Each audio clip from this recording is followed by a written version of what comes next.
Hello student. उम्मीद है आप सब खैरियत से होंगे। आज हम बैठे क्लास फिजिक्स चैप्टर नंबर 13 जिसका नाम है ज्योमेट्रिकल ऑप्टिक्स। इसमें न्यूमेरिकल्स को भी स्टडी करेंगे। आज का हमारा टॉपिक है न्यूमेरिकल नंबर 1 एंड 2। आइए हम देखते हैं न्यूमेरिकल नंबर 1 क्या है। न्यूमेरिकल कुछ इस तरह से है। A thumb pin is positioned at a distance of 15 centimetre from a convex mirror। एक थंब पिन को कॉन्वेक्स मिरर से 15 सेंटीमीटर के फासले पर लगाया गया है और इसके जो फोकल लेंथ है वो है 20 सेंटीमीटर। और आगे कह रहे हैं determine the position and nature of image. तो स्टूडेंट सबसे पहले आप ये देखें कि ये कॉन्वेक्स मिरर होता किस तरह का है। कॉन्वेक्स मिरर जो है वो है जिसकी आउटर साइड जो है ल्यूमिनस है और इनर साइड पॉलिश होती है। ये इसमें इसके सामने जब ऑब्जेक्ट को हम रखते हैं तो इसमें से लाइट रिफ्लेक्ट होने के बाद जो है वापस चली जाती है, लाइट फैल जाती है, लाइट फैलती है और इसलिए इसका जो इमेज है वो उसमें छोटा दिखाई देता है। अब इसकी वजह क्या है कि जब लाइट इस पर स्ट्राइक करती है ऑब्जेक्ट से टकराने के बाद जब मिरर के ऊपर, तो उसकी ज्योमेट्रिकल शेप की वजह से जो ये लाइट जो है वो रिफ्लेक्ट हो जाती है। अब आगे दूसरे डायग्राम में आप देखें कि जब लाइट इसके ऊपर पड़ रही है तो तमाम लाइट जो इसके ऊपर टकरा कर वापस जा रही है, इमेज जबकि पीछे की तरफ बन रहा है, जबकि लाइट अंदर की तरफ पास नहीं हो रही। तो इमेज हमें दिखाई दे रहा है कि इमेज पीछे की तरफ बन रहा है और छोटा बन रहा है। तो एक्चुअल में हम क्या करते हैं कि इसका फोकल पॉइंट मालूम करने के लिए तमाम रेस को डॉटेड लाइन से पीछे की तरफ बढ़ाते हैं, एक्सीड करते हैं, और जहाँ पर तमाम लाइंस मिल जाती हैं वही इसका फोकल पॉइंट कहलाता है। तो इमेजनरी या वर्चुअली हम इसको क्या है, फोकल पॉइंट को यहाँ पर मालूम करते हैं। इसलिए इसका जो फोकल पॉइंट है या इसकी जो फोकल लेंथ का जो डिस्टेंस है वो हम नेगेटिव कंसिडर करते हैं। और इमेज भी पीछे की तरफ वर्चुअल बनती है, ये वर्चुअल इमेज है, इसलिए इमेज डिस्टेंस भी इसका हम या तो नेगेटिव लेते हैं या आंसर में भी ये नेगेटिव ही आएगा, इसको नेगेटिव कंसिडर किया जाएगा। तो अभी आपको मैंने तफसील से इसलिए समझा दिया ताकि न्यूमेरिकल में आगे आप कंफ्यूज ना हो कि सर ये जो है आपने इसको नेगेटिव क्यों लिया। जब हम इसको सॉल्व करेंगे डेटा में तो इसको दोबारा मैं आगे आपको बताता हूँ। मैं डेटा बनाएंगे। पोजीशन ऑफ ऑब्जेक्ट पी से रिप्रेजेंट करते हैं 15 सेंटीमीटर और फोकल लेंथ एफ जो है 20 सेंटीमीटर क्वेश्चन में दिया हुआ है, लेकिन हम इसको क्या करते हैं नेगेटिव लगा देंगे। इसकी वजह मैंने आपको बता दी कि इसकी जो फोकल लेंथ है वो हम ये पीछे की तरफ है और यहाँ पर लाइट पास नहीं होती, तो इसको हम नेगेटिव ही कंसिडर करेंगे। ठीक है। और इसका जो आगे हम देखते हैं पोजीशन ऑफ इमेज क्यू, ये भी आगे अब देखेंगे इसका आंसर नेगेटिव में आएगा। अगर नेगेटिव में नहीं आप ऑलरेडी दिया होता तो हम इसको नेगेटिव ही कंसिडर करते हैं इसके अंदर। ठीक है। अच्छा, nature of image question mark. Magnification भी इसमें मालूम कर सकते हैं, मैग्नीफिकेशन भी इसमें लिख लिया जिसको एम से, कैपिटल एम से रिप्रेजेंट करते हैं क्वेश्चन मार्क। आगे हम इसको देखते हैं। इसका फॉर्मूला है सोल्यूशन में 1/f is equal to 1/p plus 1/q। इसमें आपने इसकी वैल्यूज लिख दी। एफ की जगह -20 ये आपने डेटा में से देखकर लिख लिया, पी की जगह 15 लिख लिया, क्यू की जगह क्यू लिख लिया। अच्छा, इसके बाद हमने क्या किया, इसको थोड़ा सा अरेंज कर लिया। -1/20 जो है वो लेफ्ट साइड पर इक्वल के यहीं पर रहेगा और ये राइट साइड पर है 1/15, तो इसको हम लेफ्ट साइड पर ले जाएंगे, अरेंज करेंगे तो ये नेगेटिव हो जाएगा। पहले पॉजिटिव था, यहाँ पर नेगेटिव हो गया। अब इसके बाद ये 1/q राइट साइड पर ही रहा इक्वल के। अब इसके बाद हम इसका एलसीएम ले लेंगे, दोनों को मल्टीप्लाई कर दिया 20-15 को। आसान तरीका है, एलसीएम के दो तरीके हैं लेकिन आसान तो आपको 300 आ गया, क्रॉस मल्टीप्लाई कर देंगे 15 उधर 1 से और 20 1 से इधर मल्टीप्लाई हो जाएगा, तो ये हो जाएगा -15 -20/300। इसके बाद आप क्या करेंगे, इसको -15 तो -20 क्या हो जाता है, इसको हम सम करेंगे तो ये हो जाएगा -35 नीचे 300 इज इक्वल टू 1/q। यहाँ तक समझ में आ गया आपको। इसके बाद हम इसको उल्टा कर देंगे, यानी कि रेसिप्रोकल कर लेंगे, q ऊपर चला जाएगा, q/1 होता है तो 1 को हम नहीं लिखते तो q हो जाएगा। और क्योंकि किसी भी चीज़ को 1 से डिवाइड करें तो वही चीज़ रहती है, ये आपको मालूम होगा मैथमेटिकली। अच्छा, इसके बाद जो है ये हो जाएगा 300/35। इस तरह q को हमने ऊपर कर दिया था, इस तरह इसको ऊपर कर दिया और 35 को नीचे कर दिया। अब इसके बाद इसको डिवाइड किया अपने कैलकुलेटर से तो आंसर आ जाएगा -8.57 सेंटीमीटर। तो इसका इमेज डिस्टेंस आप देख रहे हैं कि नेगेटिव ही आ रहा है और फोकल लेंथ जो इसकी वो भी नेगेटिव थी। अब आपको समझ में आ गया होगा, पहला ही क्वेश्चन है ये। अच्छा, अब इसके बाद मैग्नीफिकेशन के लिए हम फार्मूला यूज़ करते हैं Q/P। Q/P में इसकी वैल्यू लिखेंगे। Q हमारे पास जो आया है वो 8.5 आया है, 8.57, और ये है 15P। तो जब हम इसको डिवाइड करेंगे तो आंसर हो जाएगा 0.5। मैग्नीफिकेशन का कोई यूनिट नहीं होता इसलिए इसका यूनिट नहीं लिखा। अब इसके बाद आप जो है इसका रिजल्ट लिख लीजिएगा।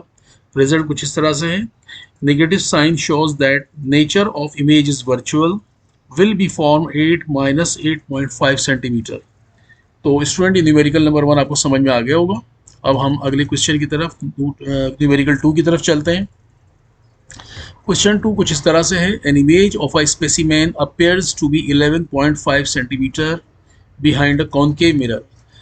एक स्पेसिमेन या सैंपल या एक ऑब्जेक्ट है जो कि कॉनकेव मिरर के सामने रखा हुआ है, लेकिन उसका इमेज जो है वो बिहाइंड द मिरर बन रहा है। इमेज जो है इसका बिहाइंड द मिरर है with a focal length of 13.5 centimetre, और उसकी फोकल लेंथ जो है कॉनकेव मिरर की वो है 35 सेंटीमीटर। अब आप ये जहन में रखिएगा, ये कॉनकेव मिरर है, ठीक है, वो कॉन्वेक्स मिरर था, दोनों में डिफरेंस होता है, वो आगे मैं आपको डायग्राम से एक्सप्लेन करूंगा। Find the specimens distance from the mirror, यानी कि ऑब्जेक्ट का जो डिस्टेंस है वो आपको फाइंड करना है, ठीक है। इन्होंने दे दिया है यहाँ पर ये डायग्राम देख लें, ये आप देख लें कि ये कॉनकेव मिरर है। कॉनकेव मिरर वो होगा जिसमें इसकी जो इनर साइड है वो ल्यूमिनस है, यानी कि चमकदार शाइनी होती है, और आउटर साइड पॉलिश होती है। अब यहाँ पर अगर ऑब्जेक्ट को आप फोकल पॉइंट और ऑप्टिकल सेंटर के दरमियान में प्लेस करेंगे तो इसका इमेज हमेशा बड़ा दिखाई देगा और बिहाइंड द मिरर ही दिखाई देगा, जैसा कि आपको इस डायग्राम में नज़र आ रहा है, ठीक है। अब रेज इसमें क्या होती है, इससे टकराने के बाद वापस आ जाती हैं। जब वापस टकरा कर आती है तो फोकल पॉइंट से टकराती है, फोकल पॉइंट से पास होती है। अब चूंकि फोकल पॉइंट से एक्चुअल रेज पास हो रही है, इसलिए हम इसका जो फोकल लेंथ है वो पॉजिटिव लेंगे, क्योंकि एक्चुअल रेज आ रही है। लेकिन ये जो आगे जो इमेज बन रहा है ये एक्चुअल रेज नहीं है, बल्कि डॉटेड लाइन से हम इसको आगे बढ़ाते हैं, और जहाँ पर दोनों लाइन इंटरसेक्ट होगी वहाँ पर हम इसको क्या है कि एक इमेज वहाँ पर बनेगा। तो इमेज जो है यहाँ पर बन रहा है, और ये चूँकि एक्चुअल लाइन नहीं है ये, तो ये इमेज जो बनेगा ये वर्चुअल इमेज है। वर्चुअल इमेज एक तो अपराइट होता है, दूसरा क्या है कि एक्चुअल रेज ऑफ लाइट नहीं होती, ठीक है। तो इसका जो है जो इमेज डिस्टेंस वो नेगेटिव होगा। इमेज डिस्टेंस क्या होगा, इसका नेगेटिव होगा। लेकिन फोकल पॉइंट, फिर मैं दोबारा बता रहा हूँ उसको, वो पॉजिटिव होगा, क्योंकि एक्चुअल रेज आ रही है यहाँ पर, और यहाँ पर हम इसका फोकल पॉइंट हम देख रहे हैं, लेकिन फोकल लेंथ इसकी वो पॉजिटिव ही रहेगी। अब आगे हम इसको देख लेते हैं, इसका डेटा बनाते हैं। Focal length f 13.5 centimetre, since it is convex mirror focal length will be positive, ये बात मैंने एक्सप्लेन की अभी। अच्छा, positive of image q is equal to -11.5, ये 11.5 था पोजीशन ऑफ इमेज, लेकिन हमने इसको निगेटिव कर दिया, ठीक है, क्योंकि ये वर्चुअल इमेज है। वर्चुअल इमेज क्यों बन रही है कि ये एक्चुअल रेज नहीं है, हमें सिर्फ दिखाई दे रहा है ऐसा। अच्छा, इसके बाद है पोजीशन ऑफ ऑब्जेक्ट, जिसको P से रिप्रेजेंट करते हैं, ये हमें मालूम करना है। इसके बाद नेचर ऑफ इमेज आपने मालूम करना है, क्वेश्चन मार्क, और उसके बाद हम सॉल्यूशन करते हैं। सॉल्यूशन में हम सबसे पहले क्या करेंगे, इसका फार्मूला लिखेंगे, आपको याद हो गया होगा, 1/f is equal to 1/p plus 1/q। इसके बाद इसकी वैल्यूज हमने पुट कर दी, इसमें वैल्यूज में 13.5 f की जगह p की जगह p लिखा, q की जगह हमने q लिख दिया, -11.5, ठीक है। अब इसमें हम आगे देखते हैं क्या होता है।